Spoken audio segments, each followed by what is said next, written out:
Undecided pa rin ang Duterte clan kung sasabak pa ba muli sa national position.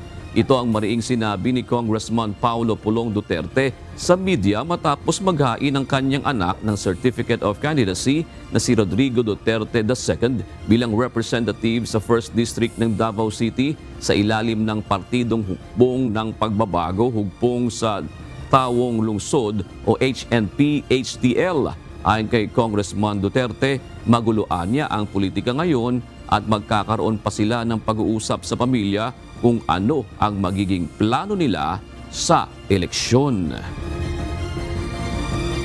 Wala pa ko kabalo kay sa karon ang akong asawa o akong duha ka anak.